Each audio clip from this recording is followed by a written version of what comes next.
இன்றைய செய்திகள். நடிகர் விமலுக்கு ஓராண்டு சிறை, நீதிமன்ற தீர்ப்பு. வணக்கம் நேயர்களே. இன்றைய செய்திகளில் திரையுலகம் சார்ந்த ஒரு முக்கிய நிகழ்வு பேசும் பொருளாகியுள்ளது. நடிகர் விமல் அவர்களுக்கு சென்னை நீதிமன்றம் வழங்கியுள்ள தீர்ப்பு குறித்த விரிவான தகவல்களை பார்ப்போம். வழக்கின் பின்னணி. கடந்த காலங்களில் மன்னர் வயேகரா என்ற திரைப்படத்தை தயாரிக்கும் பணிகளுக்காக நடிகர் விமல் அவர்கள் நிதி நிறுவனம் ஒன்றிடம் சுமார் 4.5 கோடி ரூபாய் கடன் பெற்றதாக கூறப்படுகிறது.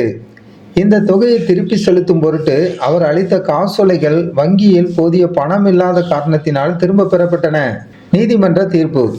இந்த காசோலை மோசடி தொடர்பான வழக்கு சென்னை சிறு வழக்குகளை விசாரிக்கும் நீதிமன்றத்தில் நடைபெற்றது. இந்த வழக்கை விசாரித்த நீதிபதி ஆர்த்தி அவர்கள் விமல் மீதான குற்றச்சாட்டுகள் நிரூபிக்கப்பட்டதாக கருதி அவருக்கு ஓராண்டு சிறை தண்டனை விதித்து இன்று தீர்ப்பளித்துள்ளார். மேலும் கடன் தொகையான 4.5 கோடி ரூபாயை திருப்பி செலுத்த வேண்டும் என்றும் நீதிமன்றம் உத்தரவிட்டுள்ளது. அடுத்த கட்ட நடவடிக்கை.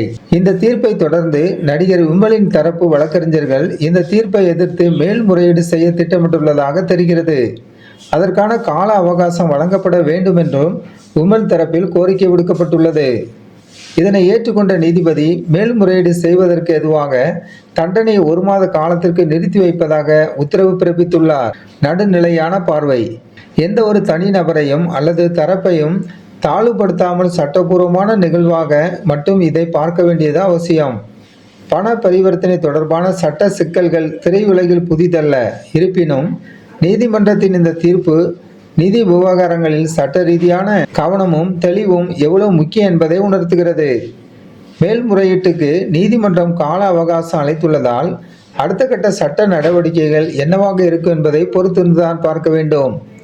இதுபோன்ற சட்ட நிகழ்வுகள் குறித்து நீங்கள் என்ன நினைக்கிறீர்கள்? உங்கள் கருத்துக்களை பதிவிடுங்கள். மீண்டும் ஒரு செய்தியில் உங்களை சந்திக்கிறோம். மரியா நோவா நியூஸ் சேனலுக்கு புதியவராக இருந்தால் மரியா நோவா நியூஸ் சேனலை சப்ஸ்கிரைப் பண்ணுங்க.